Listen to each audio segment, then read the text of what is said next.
Yeah, I mean, I think there's a couple of things on that, and your point about their point about the sanctions and this absolute disgusting arrogance about the global south just don't understand. Of course, they say the same, that ordinary people in Europe, they don't understand. They're the victims of Russian propaganda when they're giving out about fuel prices, and they say that it's the sanctions. How dare they? Oh my God, they're Putin puppets.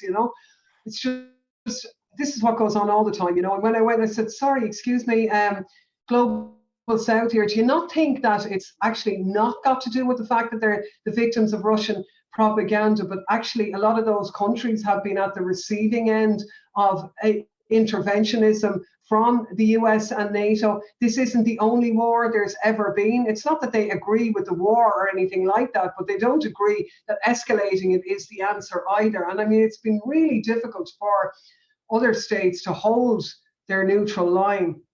I mean, we know that the US went around bullying countries at the UN General Assembly, trying to get them not to abstain or vote against the motion. And a whole number of countries did buckle under that pressure recently, which is absolutely reprehensible, because it's absolutely correct for those countries to abstain. They've made it clear their opposition to the war. It's in breach of the UN Charter. As we've said, we utterly condemn it.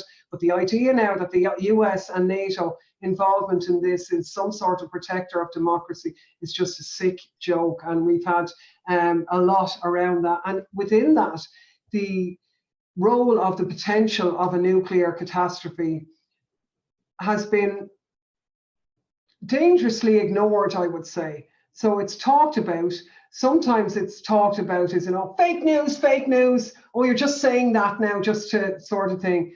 That's a very foolish thing to do when nuclear weapons are at play. Now, we've seen some elements sort of trying to rein it in and say, hang on here, this is a particular problem here. But when you think about it, the strategy supposedly of the US, NATO, supported by the EU, is that this war is being done to defeat Russia.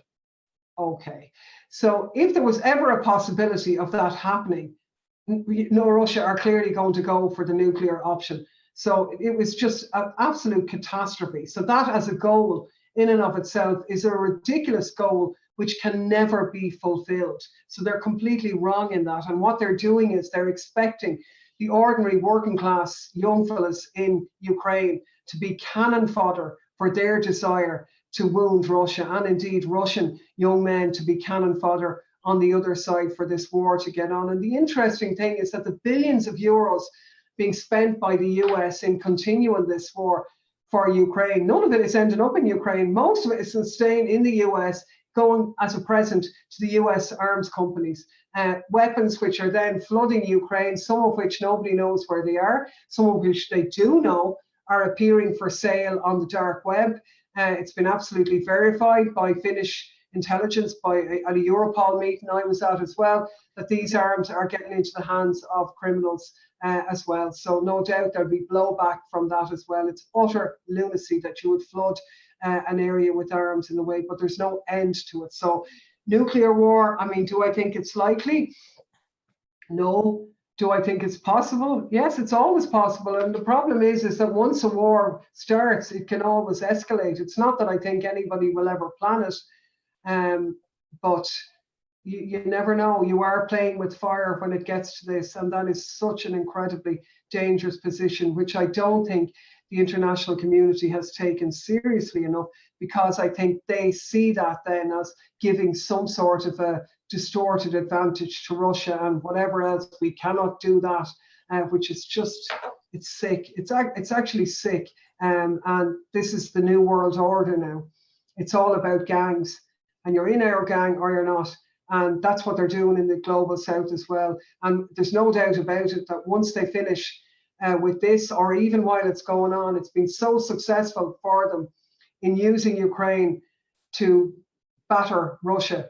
I mean, we remember that Hillary Clinton said this can be Russia's Afghanistan. And look at poor Afghanistan now. My God, the situation those people are in. But that is what's going to happen to Ukraine as this war. And it's been so successful destabilizing and interfering in Ukraine back to 2014 and so on.